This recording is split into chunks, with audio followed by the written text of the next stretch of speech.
PAO Studio. Hello, bonjour à tous, ravi de vous retrouver pour ce tout premier épisode de notre nouveau format podcast. En l'occurrence, ce nom s'appelle Nom de code sport. Je suis Mathieu, fondateur de Sport Posture Conseil, et je suis avec Sébastien. Moi, c'est Seb. Du coup, je suis podologue du sport à Bayeux, en Normandie, fan du sport et de la préparation physique. On va pouvoir discuter un petit peu ensemble de différents sujets. Ça va être super intéressant. Un peu Clément, c'est notre premier épisode, c'est un épisode test phare.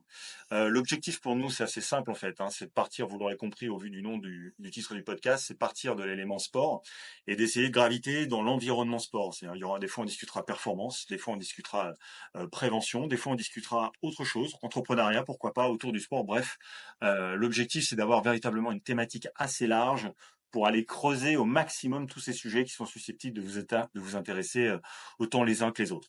Alors pour ce premier thème, ce qu'on vous propose d'aborder, en fait, ce qu'on s'est dit avec Sébastien, c'est d'essayer de travailler un petit peu sur des grands points clés entre le sportif 2.0 et le sportif 3.0, c'est-à-dire les années 2000 et les années 2024 aujourd'hui. C'est passé tout un tas de choses. Est-ce que tu veux La commencer grande par parler différence entre les deux. Ouais, alors du coup, on va vraiment aller chercher la différence un peu entre l'ancien sportif et le nouveau sportif, si on veut vraiment parler un peu simplement. Et l'idée, ça va être de pouvoir voir un peu les points forts et les points faibles de ce qu'on pouvait avoir avant et de ce qu'on peut avoir maintenant. Donc, c'est vraiment l'idée en fait du thème d'aujourd'hui. Et on va essayer un peu d'éclaircir tout ça et de savoir si c'est plus intéressant d'être un sportif aujourd'hui, est-ce qu'on a plus de risques ou moins de risques de blessures qu'avant, et quelles sont les informations qu'on peut avoir à notre disposition. Ok. En fait, ce qu'on va essayer de vous montrer un petit peu, c'est prendre des caricatures. Forcément, les caricatures, elles sont toujours un petit peu outrancières, mais l'objectif, c'est justement de faire émerger des thèmes, des éléments bien particuliers, de manière à ce que ces éléments puissent parler à tous. Donc, l'objectif, c'est quoi? Bah, c'est de discuter un petit peu du sportif. Commençons par celui qu'on voyait, qu'on croisait communément dans les années 2000. Pour ma part, moi, j'ai commencé mon activité au début des années 2001 exactement. Oui, c'est ça, 2001. Et le sportif qu'on voyait, moi, je suis en Île-de-France, Sébastien, lui, est plutôt en Normandie. Les sportifs qu'on retrouvait en Île-de-France dans les années 2000, pardon, n'étaient pas du tout celui qu'on trouve aujourd'hui dans les années 2020. À l'époque, pour faire simple, de mon côté, je trouvais quoi? Je trouvais des sportifs qui faisaient du sport vraiment pour leur bien-être, il n'y avait pas de réseau, c'était le tout début, donc pour le coup, il n'y avait pas ce sentiment, ce besoin d'imiter tel ou tel, et donc les gens couraient beaucoup plus proche peut-être de leurs sensations que quelqu'un qu'ils auraient voulu imiter, ou tout du moins qu'un groupe auquel ils auraient pu appartenir. Je sais pas pour voilà. Ouais, alors en fait, c'est ça. Et alors moi, j'ai commencé à... T'es un peu plus vieux que moi, hein, désolé. Moi, je suis un petit peu plus jeune, j'ai la chance d'être un peu plus jeune que toi. Moi, j'ai commencé en 2007. Tiens, prends-toi ça. Mais c'est vrai que, ouais, c'est ça. L'idée, c'est qu'en fait, à l'époque, on avait quand même vachement moins accès à l'information. Et celui qui faisait du sport, il le faisait soit parce qu'il était suivi par son club ou un préparateur physique. Il avait un peu déjà ses propres ambitions, mais il n'avait pas effectivement l'idée d'évoluer par rapport au leitmotiv qu'il pouvait avoir lié au réseau, lié à tout ce qui peut être publicité, au marketing maintenant qu'on peut avoir autour du sport. Donc l'information n'était pas du tout la même et on avait plus le sport passion à l'époque, qui est toujours un peu aujourd'hui, mais qui était plus un sport passion individuel, alors que maintenant on a aussi le regard des autres qui jouent énormément dans tous les cas. Rester sur la région parisienne, on trouve en 2020 des sportifs un peu, pour rester dans la caricature, qui sont véritablement un petit peu hyperactifs. Donc ils se mettent autant d'enjeux sportifs qu'ils ne s'en mettent sur le plan professionnel. Et si je devais prendre encore une fois un effet loupe, bah, je prendrais le cadre dynamique un petit peu, qui arrive de la défense, qui a des enjeux pro très importants, qui a une vie sociale aussi très riche, parce que il arrive à avoir des emplois du temps qui lui permettent de faire tout un tas d'activités. Donc ça, c'est véritablement pardon, un avantage. Le revers de la médaille, c'est que ça consomme quand même beaucoup d'énergie. Et du coup, bah, quand il arrive à son activité sportive, plutôt en général en fin de journée, il est déjà bien cramé par rapport à tout ce qu'il a fait au préalable. Et quand bien même cette activité sportive viendrait le nourrir, lui fait du bien sur le papier, il va quand même être obligé de taper un petit peu dans son énergie, tous les mois, dans ce qui lui reste. Et c'est là où on voit apparaître des nouvelles tendances, des nouvelles pathologies, des schémas de fonctionnement qui sont quand même assez récurrents. Et aujourd'hui, on voit des gens arriver en cabinet avec, je dirais, au bout de 3-4 minutes qui nous décrivent un peu leur contexte, on comprend rapidement vers quoi on va arriver. Je sais pas de ton côté comment ça se passe. On est clairement sur une suractivité physique, en l'occurrence. On parle d'activité sportive et d'activité physique, mais c'est vrai que la personne, quand elle arrive à un stade où il y a la fatigue du travail, il y a la fatigue familiale, il y a le contexte social, il y a tout ce qui va avec, en fin de journée, quand tu veux mettre 100% de ton énergie dans ton activité sportive, ça devient un peu compliqué et forcément, c'est là où on retrouve le plus de blessures et même des fois, l'aspect psychologique entre aussi beaucoup en jeu. Parce que si le corps ne suit pas, alors que mentalement, on veut toujours aller de plus en plus fort. C'est soit la blessure qui arrive au bout du tunnel, soit c'est la démotivation complète en l'occurrence. Donc c'est vrai qu'aujourd'hui, il faut vraiment différencier un peu les choses d'un point de vue social et d'un point de vue sportif et comprendre qu'on peut pas tout faire en même temps, en fait. Ça, c'est le problème qu'on rencontre beaucoup en Ouais, l'occurrence, hein. c'est vraiment, ouais, exactement. Bah, on voit que finalement, quelles que soient les régions, tout du moins pour les deux qu'on évoque, c'est véritablement quelque chose qui est récurrent. Le patient type aujourd'hui, il arrive souvent, autant dans les années 2000, un autre parallèle, le prix des montres. Alors déjà, les montres connectées, il y en avait très peu. C'était souvent des cardiofréquencemètres qui coûtaient plutôt assez cher. Donc les gens passaient pas toujours le cap pour aller s'acheter un cardiofréquencemètre pour avoir leur fréquence cardiaque au moment de l'entraînement. Aujourd'hui, c'est devenu quasiment une récurrence. Même le simple coureur qui court, on va dire, sans, il n'y a rien de péjoratif dans ma description, mais quelqu'un qui court 1 à 2 fois par semaine, il va rapidement aller chercher des montres un peu connectées qui lui permettent un peu d'améliorer ses perfs. Et il va se prendre au jeu. On voit qu'il est prêt à investir un peu plus dans sa performance, ou tout du moins dans ce qui suppose être sa propre performance, pour améliorer ses skills. Et donc ça, c'est déjà un signe extérieur, une envie d'aller plus loin, d'aller se chercher des objectifs. Dans les années 2000, il y avait peut-être des gens qui couraient déjà, mais quelqu'un qui se mettait à courir progressivement, il n'allait pas direct se mettre un marathon en objectif dans l'année qui venait. Alors qu'à Paris, aujourd'hui, bah, rapidement, on voit que les gens ont tendance à se fixer des objectifs assez élevés avant de se faire un 10 bornes ou un 20 bornes. Direct, ils s'inscrivent au marathon de Paris l'année d'après, parfois sous l'effet de groupe, notamment quand ils sont en entreprise, qui courent avec les collègues, ou quand ils appartiennent à un groupe autour de leur lieu de résidence et qui vont courir le soir. Ça arrive rapidement, ça Ouais. n'arrivait pas il y a une vingtaine d'années. Ouais, mais tu vois, Mathieu, excuse-moi si je te coupe. Mais dans tous les cas, tu vois que à l'époque, la personne elle n'avait pas le matériel effectivement technologique peut-être pour pouvoir courir, mais justement, elle restait plus à l'écoute de son corps et travaillait dans une certaine progressivité. Donc ça fait que malgré tout, c'était des gens, même sportifs amateurs et loisirs, qui arrivaient malgré tout à évoluer dans le bon sens. Aujourd'hui, comme tu dis, surtout dans la région parisienne, les gens ils n'ont plus le temps, ils sont à 100 à l'heure, on veut tout de suite. La preuve, on veut une montre connectée. Maintenant, il y en a un peu, en long, en large et en travers des montres connectées, donc on peut facilement s'en acheter une, mais est-ce qu'on sait vraiment réellement l'utiliser? Donc, mais on la veut, donc on va aller l'acheter, on l'a, et le fait de la mettre au poignet, on se sent déjà un petit peu plus sportif, un peu plus technique. Alors qu'en fait, je te reprends ce que tu disais tout à l'heure, la personne, elle court 2 fois par semaine. Tu crois aussi qu'avec 2 fois par semaine, physiquement, on va avoir la capacité de pouvoir évoluer vraiment correctement dans notre activité, en fait. Je pense pas. Alors, le but est vraiment d'aller mettre de la fréquence dans le cadre de notre activité pour pouvoir développer des choses d'un point de vue physique et métabolique qui vont nous permettre d'évoluer. Donc, la montre, effectivement, c'est quelque chose qui est intéressant, mais qui reflète bien un peu notre société d'aujourd'hui. C'est que on veut tout de suite, on veut que ça aille vite.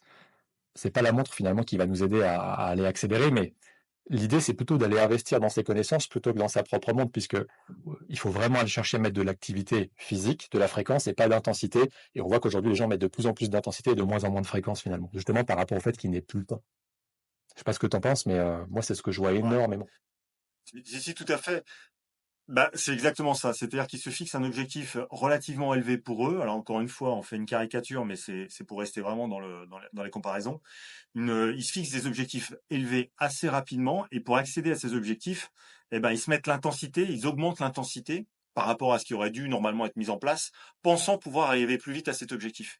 Et c'est de mon point de vue là l'erreur, parce que quand on regarde les trois causes majeures de blessures, alors si on reste sur les standards en course à pied, la première, bah, c'est une carence en récupération. Donc déjà, forcément, plus l'intensité est élevée, plus ça va nécessiter un temps de récup. Or, on sait déjà que le cadre moyen, il n'a pas le temps, en fait. Il n'a jamais le temps. Il n'a pas le temps de dormir, il n'a pas le temps de manger, il est toujours en train de courir. Donc ça, c'est le premier élément. Le deuxième, c'est ce que tu viens de décrire, c'est rajouter de la fréquence. Donc, Et quel ouais, rythme, quelle est sa fréquence de course et à quelle vitesse, enfin, quelle a été la durée sur laquelle il a eu la fréquence. Est-ce qu'il est passé de 0 à 5 sorties courses par semaine? Bon, bah là, forcément, c'est extrêmement brutal. Et enfin, le troisième, c'est l'intensité. À quelle intensité il pratique ses sorties courses. Ça, c'est les trois causes majeures de blessures qu'on retrouve aujourd'hui lorsque les gens viennent consulter. Donc, c'est déjà des choses qu'il faut explorer avant même d'aller chercher un bilan postural, moteur ou quoi que ce soit par rapport à ça. exactement. Et d'ailleurs, on voit ça aussi même hors cadre sportif. C'est-à-dire que si tu prends juste une personne qui fait de la randonnée une fois pour rigoler, genre la personne elle fait 3, 4, 5 kilomètres le dimanche, et que d'un seul coup, cette personne-là, souvent c'est l'entraînement par les amis, la famille, des copains. On te dit, tiens, bah là, week-end prochain, on se fait 20 kilomètres de marche. Ça va être rigolo, ça va être sympa, on se fait un petit training sympa. La personne, elle passe de 5-6 kilomètres à 20 kilomètres, peut-être même ils vont se paumer 25-30 kilomètres. Finalement, ça reste de la marche, mais même si cette personne n'est pas sportive, ça ne passera pas. C'est-à-dire que tu peux retrouver dans ces cas-là des gens qui vont se blesser je sais pas, je te prends une tendinopathie du moyen fessier qui peut durer 6 mois derrière, et finalement la personne elle te dit ah mais je fais pas de sport. Donc en fait cette histoire de fréquence et d'intensité, cette proportionnalité entre les deux, elle est valable surtout dans le sport, mais elle est même valable un peu hors catégorie sport. Et c'est vraiment ça dont les gens ont besoin. C'est vraiment les comprendre que l'idée c'est que le corps c'est un magnifique système d'adaptation. Il va devoir s'adapter et pour ça il va lui falloir du temps. Ça c'est hyper important. C'était pour te couper un petit peu la parole, Ouais, désolé. exactement. Non, non, il n'y a pas de souci. Bah, on est là. L'idée, c'est quoi? C'est toujours de se dire, ce que tu viens de dire par rapport à la comparaison, effectivement, entre l'intensité et la fréquence. Moi, ce que je dis aux gens, ce que j'essaye de comprendre un petit peu, c'est quand ils, dans leur descriptif, et ça, faut le garder en tête, hein, que vous soyez un pro du sport, pro de la santé ou peu importe, un passionné de sport, au sens large, c'est toujours se poser la question, quel est mon degré d'énergie au moment où je pratiquais mon activité? Elle va prendre de l'énergie. Et cette énergie, si vous, quand vous allez pratiquer votre activité, si déjà vous êtes en carence, c'est-à-dire que vous êtes fatigué et tout, eh ben, ça veut pas dire qu'il faut pas aller vous entraîner. Ça veut juste dire qu'il faut peut-être réguler l'intensité qui était initialement prévue sur votre sortie. Ça, c'est déterminant. Parce que entamer votre capital énergie aujourd'hui, c'est sacrifier ce qui sera demain. C'est-à-dire que si vous allez trop loin dans votre entraînement, dites-vous bien que oui, sur le papier, vous avez rempli votre entraînement, seulement le capital énergie, vous allez entamer ce qui aurait été prévu pour demain ou votre capital récup. Au lieu de 2 jours pour récupérer, il vous en faudra peut-être 4 ou 5. Et donc finalement, est-ce que c'est vraiment avantageux que d'aller se mettre plein pot alors qu'il aurait peut-être fallu doser la contrainte? Ça, c'est quelque chose qui me paraît un point important.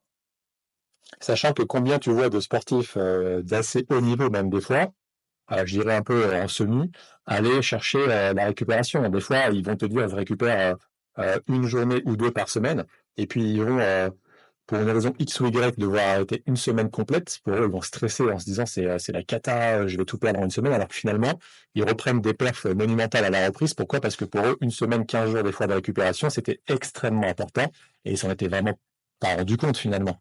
Donc c'est vrai que on a tendance toujours à beaucoup négliger la récupération dans le milieu du sport, alors que ça fait partie intégrante de la préparation physique, finalement, tout comme peut l'être la nutrition, par exemple. C'est vraiment hyper important. Exactement, ouais, tout à fait. Moi, je pense que si on devait proposer quelque chose aux gens qui nous écoutent, c'est tout simplement quand vous allez vous entraîner, alors même si vous n'avez pas toute une batterie d'éléments ou de tests à votre disposition, il suffit tout simplement de vous écouter. Prenez le temps de vous poser, isolez-vous et voyez votre degré d'énergie au moment où vous y êtes. Votre système, il vous dit en fait, si vous êtes un petit peu fatigué. Alors, je dis pas que quand vous êtes un peu fatigué, il faut jamais aller vous entraîner. Je dis juste que vous voyez bien si c'est une fatigue physique ou si c'est une fatigue nerveuse. Si c'est une fatigue nerveuse, il faut être très à l'écoute de ça parce que ça prendra beaucoup plus de temps pour récupérer. Et donc, du coup, vous pouvez très bien aller courir avec un petit peu de courbature. Si vous ne faites pas une sortie de fractionné, vous risquez pas grand-chose. En revanche, si vous sentez que votre énergie, votre système nerveux est déjà épuisé, on va dire vraiment low, bas, à ce moment-là, allez vous faire une sortie de course. Bah, il va falloir encore plus faire attention parce que même avec une sortie course tranquille, pépère, comme on dit, mais un système nerveux qui est épuisé, bah, vous risquez quand même de taper dans votre capital. Et il faut bien faire attention qu'effectivement, la récup, comme tu l'as dit, comme les gens, ils n'ont pas le temps, la première chose qu'ils sacrifient, c'est le temps de sommeil ou le temps de sieste. Ils préfèrent faire autre chose que ça. Ils ont l'impression de perdre de leur temps. Et c'est pourtant l'erreur. Ça doit être à la base de votre entraînement, même de votre récup, quel que soit votre niveau de pratique. C'est ça, parce qu'en fait, quand tu regardes, les gens, ils pensent à aller faire du sport, mais ils oublient, comme tu dis, c'est exactement le mot, ils oublient complètement les bases. En fait, la base, le sommeil, c'est hyper important. L'alimentation, c'est hyper important. L'hydratation, c'est hyper important. Et aujourd'hui, si tu discutes avec les gens et que tu leur demandes, tu leur poses la question, tu leur dis, est-ce que vous buvez bien? Ah ouais, je bois bien, je bois au moins 1 litre d'eau par jour. Déjà, la base, dans le milieu social, on entend dire 1,5 litre, sachant que normalement, la moyenne qu'on devrait tous boire à peu près, c'est 2 litres d'eau par jour. Et les gens, tu leur dis 2 litres d'eau par jour, il y en a 9 sur 10 qui sont pas capables de le faire aujourd'hui, finalement. Et dans ces 9 sur 10, tu as énormément de gens qui pratiquent le sport, la course à pied ou toute autre activité physique. Donc, les bases, c'est hyper important. Et quand tu maîtrises déjà ton sommeil, tu maîtrises ton alimentation, tu maîtrises ta récupération, tu maîtrises ton renforcement musculaire qui va te préparer à ton activité sportive, déjà là, les bases sont maîtrisées. Et à partir de là, comme tu dis, l'idée, c'est de rester à l'écoute de son corps, puisque si jamais notre corps croit qu'il va mourir, il va nous le dire déjà, on va le sentir. Et simplement, il faut rester à l'écoute de ces petits mots qui doivent nous alerter. Et le sportif, il a la réputation d'être dur, donc c'est pas grave s'il y a une petite douleur, elle passera, alors que c'est pas tout le temps le cas en fait. Mais c'est ce qu'on entend souvent, c'est que il y a aussi une certaine négligence autour de tout ça en fait. Et aussi justement, il y a à cause du temps, parce que il y a un gros manque de temps dans la société, surtout certainement sur Paris, comme tu dis, les mecs à la défense, etc., qui vont aller courir entre deux ou le soir en rentrant, mais voilà, il faut absolument pas négliger les bases, et ça, c'est valable pour tout, et même pour tout ce qui est même hors catégorie sport, en fait, hein. Mais voilà, les bases fondamentales, il faut absolument les maîtriser, quoi. Je pense que En tu es fait, d'accord il avec faut ça, ouais. vraiment partir du principe, quel que soit tout à fait. Il faut vraiment partir du principe qu'en fait, il existe une priorisation. C'est-à-dire que votre système nerveux, quand vous allez vous entraîner, quand vous allez courir ou faire un autre sport, quelle que soit l'activité, bref, quand il y a une dépense énergétique supérieure à l'activité de dépense énergétique de base, de repos, et ben en fait, il doit prioriser. C'est-à-dire que s'il est rincé, s'il est déjà cuit avant d'aller courir, et que vous mettez une sortie de fractionné dans le but d'améliorer justement vos capacités physiologiques, c'est pas sûr qu'il aille reconstruire du muscle là tout de suite pour améliorer votre capacité physiologique, pour être capable de reproduire le mouvement derrière. Il va devoir d'abord remplir d'autres phénomènes, d'autres éléments. Et l'élément premier, c'est faire régénérer le cerveau. Et c'est seulement à la condition où certains requis, certains éléments, certaines priorités ont été remplis, ou tout du moins ont essayé d'être remplis, qui fait avec l'énergie qui lui reste pour gérer le reste. Ça, c'est déterminant. Et si vous pensez que parce que, même fatigué, en allant vous entraîner, en vous mettant votre sortie de fractionné, c'est pas grave quand même, ça améliorera. Non, en fait, ça va vous prendre beaucoup plus de temps pour récupérer. Et du coup, bah, si vous le respectez pas, ça, une fois, ça peut arriver. Mais si vous le faites de manière récurrente, on va arriver vers tout un tas de pathologies. Et c'est vers ça, peut-être, qu'on voulait faire évoluer un petit peu notre échange, c'est-à-dire voir, OK, du coup, bah, après tout ce qu'on a dit, quel type de pathologie on peut être amené à retrouver en consultation ou même chez les sportifs, on va dire, courants, classiques, sans être des sportifs de haut niveau, loin de là, cet excès, cette tendance à aller un petit peu contre son écoute. Ouais, alors, je te coupe encore un peu, désolé. Mais juste avant de passer, par exemple, sur le côté un peu pathologique de la chose, tu relèves beaucoup le côté qui a conscience de l'énergie un peu de son corps. Et quand tu vas dire énergie à quelqu'un aujourd'hui, dans la vie de tous les jours, c'est quelqu'un qui va vraiment intégrer en fait son énergie, la pêche qu'on va avoir aujourd'hui. Mais c'est pas quelqu'un qui va intégrer l'énergie physique, corporelle, psychique qu'on pourrait avoir et dont on a réellement besoin.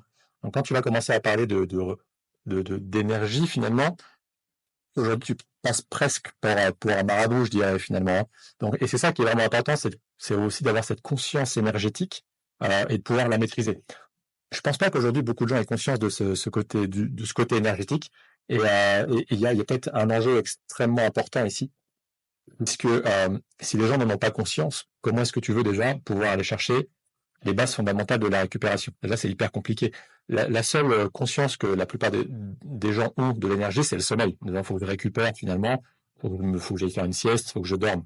Mais ils n'ont pas conscience de l'énergie restante qu'ils peuvent avoir en fin de journée, par exemple, et l'impact que ça peut avoir sur une activité physique, en fait.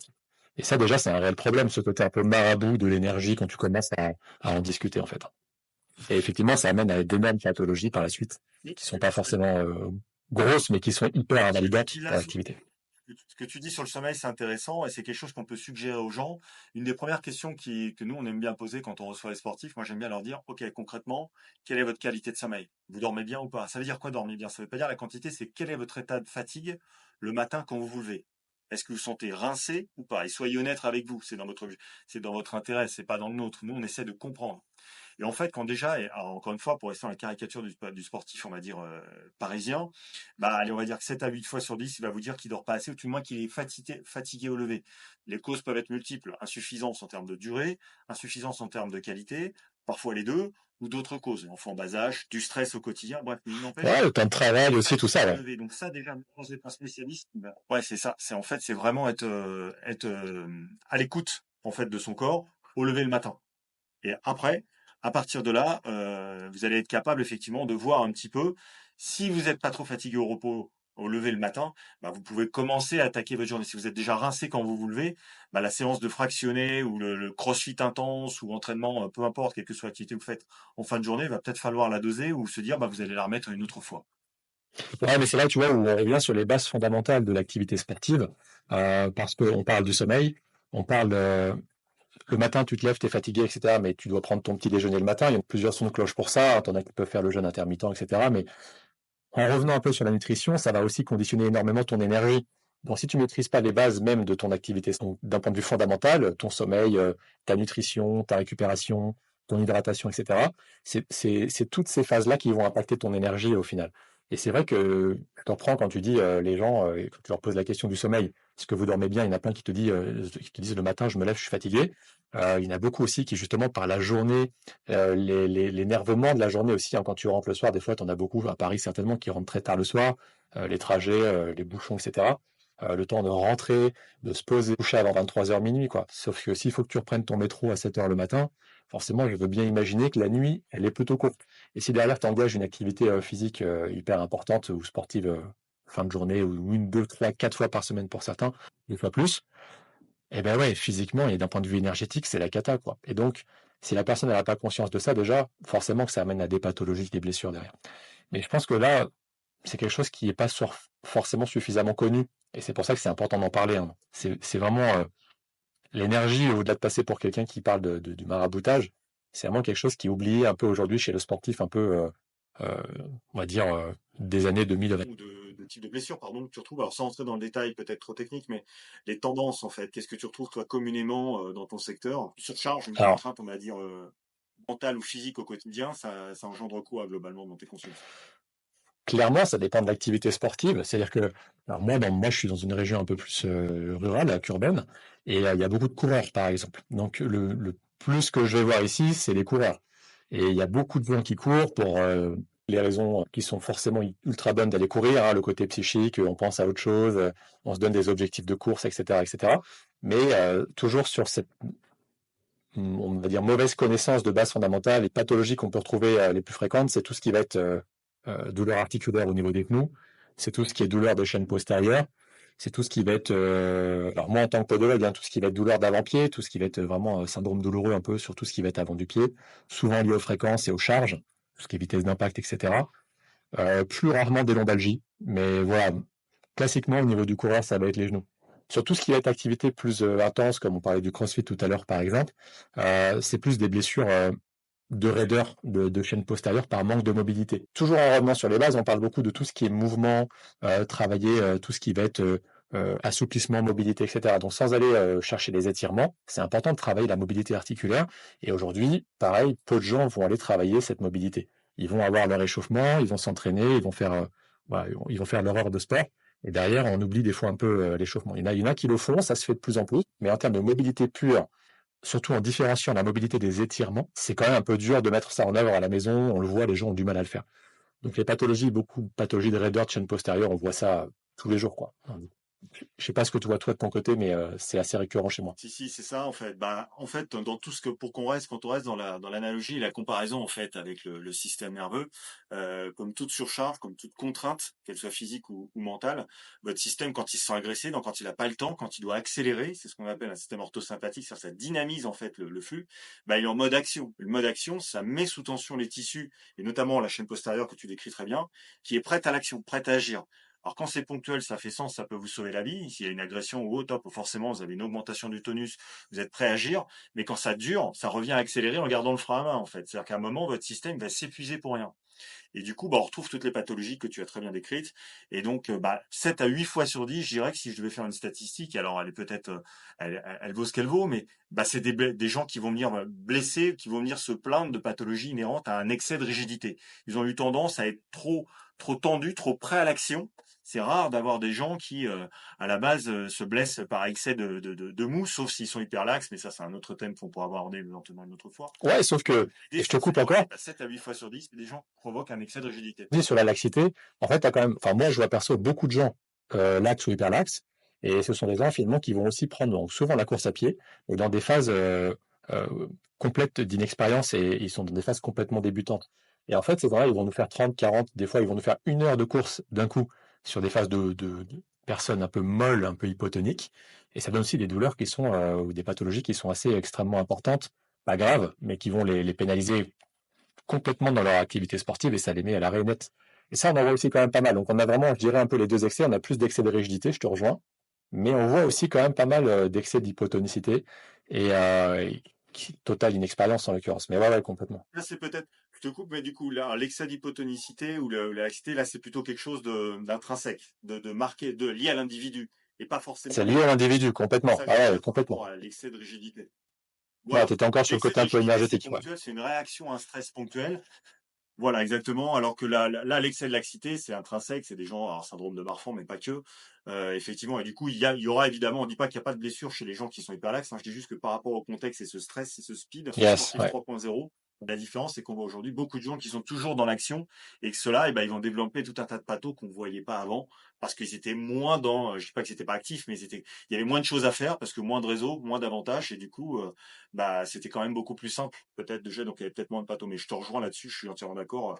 Les hyperlaxes sont pas dépourvus de problèmes. Ouais, d'autant plus que les hyperlaxes, ils veulent Alors aller par aussi vite contre, que ceux qui sont très rigides et très toniques. pour tous celles et ceux qui nous écoutent, si tu devais globalement donner des grandes tendances, des conseils, vers quoi tu t'orienterais? Alors, on va dire quelques skills. Quelqu'un qui se met aujourd'hui à un sport, qui ne l'a jamais pratiqué, qu'est-ce que tu pourrais éventuellement lui proposer?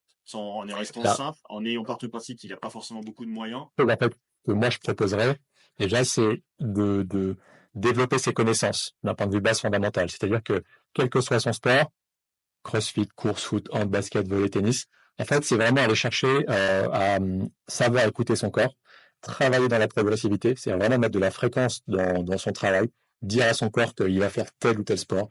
Par exemple, je veux faire du foot, ben, je vais dire à mon corps que je vais faire du foot. C'est un peu compliqué l'exemple du foot parce que ça reste des sports de club, collectif, mais l'idée c'est de se dire, je vais me mettre à courir, ben, je vais commencer à courir souvent, donc plusieurs fois par semaine, pas longtemps. Je vais vraiment me mettre des petites phases de fréquence de course sur des courtes durées et je vais regarder un peu comment mon corps réagit. Et en fonction de ça, eh ben, j'augmente 5% maximum l'intensité et ça va me permettre, tout en restant à l'écoute de mon corps, d'évoluer vers une évolution physique et de dire à mon système nerveux, t'as vu, on va courir.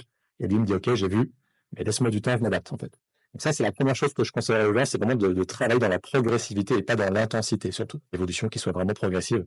Il y a plein d'autres conseils qu'on pourrait donner, surtout sur le côté énergétique où je te rejoins, où voilà, on va leur demander de faire attention un petit peu à la préparation physique, à se préparer physiquement, du coup, de manière à toujours garder une certaine stabilité articulaire, et puis à bien s'hydrater, et puis surtout à bien manger. Ça, c'est important aussi, mais c'est un autre sujet. Tout travail Voilà. réclamatoire, en Donc, conseil. pour rejoindre ce que disait. Ouais, à peu près la même chose en fait. Ce que je vais conseiller aux gens, c'est que aujourd'hui, bon alors, on disait tout à l'heure que du fait des réseaux, il y avait, on va dire, profusion d'informations. Alors c'est une force parce que du coup, ça vous permet d'avoir accès à plein de connaissances. Le revers de la médaille, c'est que c'est difficile de faire le tri entre les bonnes et les mauvaises. Cela étant dit, si vous démarrez une activité sportive, essayez de regarder un petit peu ce qui se fait dans votre sport et essayez de regarder, voir un petit peu ce qui marche et ce qui ne marche pas. Je dis pas que ce qui marche, faut le copier absolument. Ça veut juste dire que quand vous allez vous mettre à quelque chose, si vous n'êtes pas en club, eh ben peut faire sens que d'essayer ce qui est proposé et de voir comment vous vous sentez.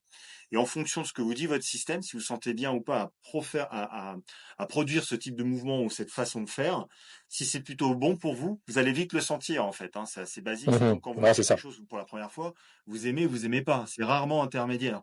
Ben là, c'est la même chose pour la course. Et donc quand vous savez pas, essayez de tester un petit peu ce qui est. Si ça va pas, si ça vous convient pas, essayez de tester l'opposé et affiner votre façon de faire. Mais ne copiez pas forcément Pierre, Paul ou Jacques, parce que Pierre, Paul ou Jacques performent comme ça dans l'absolu. Ça se teste et ça se ressent. Ça, c'est vraiment quand vous n'avez pas de nom. Le problème qu'on va avoir aujourd'hui, c'est tout ce qui va être un peu réseau. C'est-à-dire que les gens, ils vont vachement être à l'écoute maintenant des réseaux, ils vont commencer à se renseigner sur Internet, quelle est la bonne façon de courir, quelle est la meilleure chaussure au monde. S'ils ont un peu de moyens, ils vont aller chercher cette meilleure chaussure au monde, mais qui finalement va peut-être pas leur correspondre complètement. Donc, il y a aussi ce problème je dirais, de surcroît d'informations qu'on peut avoir maintenant en long, en large et en travers, et qui va pas forcément permettre l'individualisation de la personne du radien. Mais et ça reste un problème aussi parce que trop d'informations tue l'information. Donc c'est là où il faut que la personne elle puisse vraiment se former en ayant les bonnes connaissances aussi. Qu'est-ce que t'en penses? 2000, encore une fois, ouais, dans les années 2000, encore une fois, on voyait quoi? On voyait des sportifs qui avaient accès à moins d'informations, mais du coup, ils avaient aussi plus de temps pour les creuser et les mettre en pratique, les tester et voir comment ils se sentaient. Alors qu'aujourd'hui, il y a tellement d'informations et les gens, du coup, voudraient trouver un peu la solution miracle qui leur permettra de gagner du temps pour atteindre leur objectif qu'ils venaient de se fixer, que par conséquent, parfois, ils ont tendance à tester plein de choses en même temps et à rien creuser pour aller au fond. Et du coup, qu'est-ce qui va se passer? Quand il y a des résultats, on ne sait pas trop ce qui leur a permis d'avoir des résultats. Et quand il y a des blessures, c'est un peu la même question. C'est-à-dire qu'on ne sait pas trop quel type d'entraînement ou quelle manière de faire a été responsable, parce qu'ils ont un peu fait tout dans n'importe comment et dans n'importe quel sens. Encore une fois, quand on est dans la caricature. Donc, dans l'idée, c'est de se dire, OK, essayez d'aller progressivement, on va dire, de tester progressivement les choses et donnez-vous un petit peu de temps. Et sur plusieurs, si on reste dans l'analogie de la course à pied, mais ça pourrait être pratiqué dans tous les autres sports où il y a nécessité d'avoir une certaine technique ou une certaine discipline, on va dire, une manière de faire, de produire la discipline. Testez le mouvement sur quelques séances et voyez comment vous vous sentez. Et puis testez son opposé et voyez comment vous vous sentez. Et à ce moment-là, et ben, en fonction de votre ressenti, vous allez pouvoir orienter votre pratique dans un sens ou dans un autre. Et éventuellement, bah, puisqu'il y a ces fameux réseaux, ça peut faire sens que d'essayer de trouver sur le réseau quelqu'un qui se rapproche de votre manière de faire, dans laquelle vous vous sentez bien, et de voir ce qu'il propose. Et après, l'idéalement, bah, si vous avez besoin de creuser, d'aller un peu plus loin, bah là, effectivement, il va falloir potentiellement consulter ou un coach, ou un prépa physique, ou un spécialiste de la santé du sport, qui saura vous orienter avec plus de détails. On pourra discuter chaussures si on reste sur le parallèle de la course à pied, ou on pourra discuter adaptabilité gestuelle, motrice, enfin, tout un tas d'éléments qui vont vous aider à atteindre plus ou moins vite vos objectifs sans trop vous blesser. Alors ça, c'est le bon côté des choses, c'est vrai, mais ce qu'on voit par contre, nous, beaucoup en cabinet, c'est qu'aujourd'hui, comme tu vas avoir accès déjà à l'information, au marketing, à la technologie, tu as quand même beaucoup de gens qui vont aller chercher, malgré tout, dans un premier temps, et bien avant de consulter un professionnel, ils vont aller chercher, c'est ce que je te disais tout à l'heure, la super bonne chaussure, le meilleur protocole de course, le meilleur programme de préparation pour un marathon. Ils sont prêts à payer même des fois cher. Pourquoi? Parce qu'ils veulent gagner du temps, parce que le nerf de la guerre, bah, c'est le temps. Et donc, eux, ils veulent que ça aille vite, la plupart du temps. Et ils veulent pas s'embêter à justement prendre du temps pour apprendre, tester, rester à l'écoute de son corps. Et puis, des fois, ils le savent même pas, ça, du coup. Donc, c'est bien, mais la plupart du temps, ils vont d'abord, malheureusement, commencer par aller chercher, pas forcément la mauvaise information, mais la pas du gain, à aller essayer de gagner un maximum de temps par la technologie et les informations qui ne leur seront peut-être pas complètement destinées sur Internet. Et puis derrière, c'est une fois qu'ils se seront blessés qu'ils vont venir consulter et ils pourront faire un tri correct parce que tu leur as expliqué. Tu vois, mais en fait, aujourd'hui, je trouve que les réseaux, c'est bien, mais le marketing prend beaucoup de dessus sur les réseaux et c'est très difficile maintenant de faire le tri quand tu n'y connais pas grand-chose dans le milieu du sport, tu es amateur en sport loisir, c'est dur, c'est très dur, je trouve. Ce que tu m'as évoqué, il faut bien vous dire, qui que vous soyez, quand vous débutez, de toute façon, ça n'a pas sens que d'aller chercher ce qui se fait mieux sur le plan de la technologie dans votre sport. Je prends l'exemple, l'analogie d'une voiture. Quand vous passez votre permis, si après avoir eu votre permis, vous achetez une Formule 1, vous allez vous tuer avec. Et du coup, ou quand même, si vous ne tuez pas, vous serez incapable de passer la seconde ou la première sur ce type de voiture parce que vous ne maîtriserez pas la puissance ou la capacité de l'outil. Alors, la chaussure de course à pied, c'est pas une Formule 1, mais dans l'absolu, c'est la même chose. Aujourd'hui, on voit des chaussures extrêmement techniques arriver avec des matériaux qui permettent de rebondir, le carbone et j'en passe, qui ont des Ouais, capacités, mais encore faut-il que votre corps soit capable d'accepter les contraintes, parce qu'il y a forcément une contrainte, hein, il n'y a pas de baguette magique. Tout avantage suppose un revers de médaille, avec un inconvénient plus ou moins. Et donc, du coup, il faut que votre corps soit capable d'absorber les contraintes que va induire la technologie en question. Et donc, quand vous débutez, soyez soft et mesuré, et vous aurez moins de risques de vous blesser que quelqu'un qui démarrait avec une chaussure ultra technique, mais donc du coup, extrêmement compétitive, mais pas forcément évidente à gérer, et avec laquelle il sera difficile de dealer. on a eu la mode du minimaliste aussi comme ça il y a quelques temps, qui est arrivée en force et qui a été très intéressante sur le point de vue propriété, le point de vue technique, qui l'est toujours d'ailleurs, mais qui a quand même blessé pas mal de gens. On a vu beaucoup de gens, moi j'ai vu beaucoup de gens se blesser avec du minimaliste, pour les mêmes raisons, pour le problème du manque de connaissances, du manque d'adaptation, des fois du manque de récupération, puisque ça tirait énormément aussi sur les chaînes postérieures.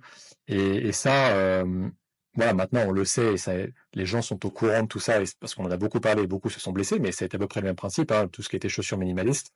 Il y a eu du bon, il y a eu du moins bon. Il a fallu faire le tri, tout le monde n'était pas adapté à ça du premier coup, j'ai envie de dire. Donc ouais, c'est hyper important ça. Je vais faire, pour faire une petite synthèse, on en est à 35 minutes là, de podcast. Pour faire un petit récapitulatif hein, entre ce qu'a dit Sébastien et ce que j'ai évoqué avec vous, c'est pour faire simple.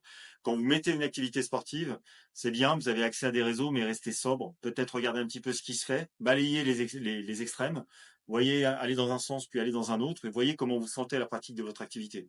N'oubliez pas au préalable, quand vous levez le matin, il faut déjà savoir quel est votre degré d'énergie. Et un des bons moyens pour le faire, pour le savoir quand vous n'êtes pas spécialiste, bah, c'est de savoir comment vous vous sentez au lever. Est-ce que vous avez bien dormi, pas bien dormi, et surtout ce que ça fait plusieurs semaines que c'est comme ça.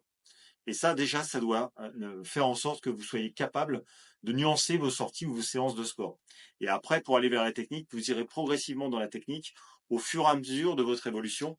Mais n'allez pas chercher des choses trop techniques dès le départ, ça n'aura pas de sens. Faites d'abord quelque chose qui vous fait plaisir, et pour ça, ça vaut le coup de tester.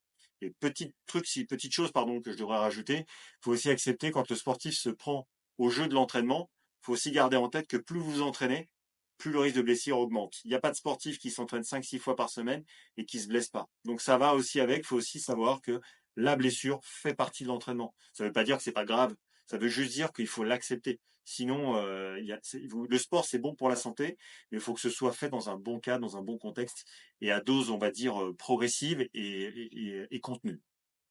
Seb, si tu veux Mmh. rajouter autre chose. Et que surtout maîtriser les bases fondamentales, on en parlait tout à l'heure, mais voilà, tout ce qui va être sommeil, maîtrisez votre sommeil. N'allez pas faire du sport en étant extrêmement épuisé, fatigué. Maîtrisez votre hydratation, c'est tellement important pour votre corps de fonctionner avec une bonne hydratation dans un schéma physique. Vous pouvez pas passer à côté de ça, vous n'avez pas d'excuses. Et surtout, travaillez tout ce qui va être fréquence, soyez le plus progressif possible, testez votre corps, restez à l'écoute. Ça, c'est valable pour n'importe quel type de sport. Donc, vous soyez coureur, vous soyez footballeur, vous soyez crossfitter, rugbyman. Ces règles, elles s'appliquent à tout le monde en l'occurrence. Donc, restez à l'écoute et puis mettez toutes les chances de votre côté par des choses simples, comme ne serait-ce que l'hydratation et la nutrition. Ok, c'est bête, mais essayez de mettre toutes les chances de votre côté. Je te coupe aussi sur le côté, le sport, c'est bon pour la santé. Moi, je suis pas tout à fait d'accord avec toi. Moi, j'aime bien dire, et je le dis souvent aux patients, le sport, c'est pas bon pour la santé. L'activité physique, c'est bon pour la santé. Le sport, en fait, la question, posez-vous la question. Tiens, aujourd'hui, je veux faire du tennis. J'ai peut-être 55 ans. Je reprends seulement l'activité sportive. Est-ce que je suis prêt physiquement pour faire du tennis? La réponse est non. Donc, si demain je me mets à faire 2, 3 séances de tennis par semaine parce que j'adore, je suis trop content et je me mets à fond dedans, mais que physiquement je suis pas prêt, de toute manière, je vais me blesser. C'est-à-dire que je peux chercher n'importe quelle excuse, n'importe quelle raison, mais ça passera. Donc, l'idée, c'est de se dire que l'activité physique, préparer son corps physiquement pour pouvoir par la suite se reposer la question, est-ce que physiquement je suis prêt pour faire du tennis? Oui. Ok, là, à ce moment-là, on est bon. Mais sinon, le sport, la plupart du temps, si on ne maîtrise pas vraiment ces bases-là, et pour la santé, puisque finalement, je vais me blesser derrière. Donc, c'est pour ça que voilà, les Non, c'est bases parce que sont les à mettre médias en place. aujourd'hui, ce que je veux dire, c'est les médias. Et tu sais, les médias, ils te Ah, vendent mais je sais des bien. espèces de confusion pour faire du sport, du machin. Et c'est ça que je veux dire, c'est on vous dit que le sport est bon pour la santé. Oui, mais non, avec une dose progressive. Et effectivement, pas n'importe comment. Vous avez beau, et puis quand bien même, vous avez beau faire du sport toute l'année. Moi, quand j'entends des gens qui disent qu'ils vont courir régulièrement, etc., et qui peuvent se permettre d'aller au ski 1 ou 2 semaines sans préparation, c'est mieux que celui qui ne fait rien du tout et qui va partir 15 jours au ski. Cela étant, c'est pas parce que vous faites de la course à pied que vous êtes préparé pour le ski. C'est pas le même type d'effort, c'est pas le même type de contrainte, et c'est pas du tout le même type d'environnement. Donc attention toujours aux raccourcis. Le sport est bon pour la santé sous certaines réserves, à condition effectivement que les prérequis que tu as évoqués soient remplis et que vous y alliez de manière très linéaire et très progressive. Ça, c'est le maître mot, c'est la progression. Bon, je Exactement, crois ouais. qu'on est bon C'est là, très Seb. important. C'est pas mal, hein. On est pour un Ouais, premier. ça te plaît? Eh, pas mal, Bah écoute, on y pas mal. va, hein. Donc du coup, c'est pas mal. Ce qu'on vous propose avant de couper, bah écoutez, c'est de nous faire des petits retours, comme c'est un premier essai pour nous. Critiquer, n'hésitez pas C'est de la- à critiquer, on s'en fiche. Voilà. Tant que la critique est bien est saine, Mais oui, on nous prend on tout, fait nous, des allez-y. essais, c'est pour voir. Tant Seb, il a jamais été Ouais, mais critiqueur, si, arrête si, de allez. t'envoyer des excuses.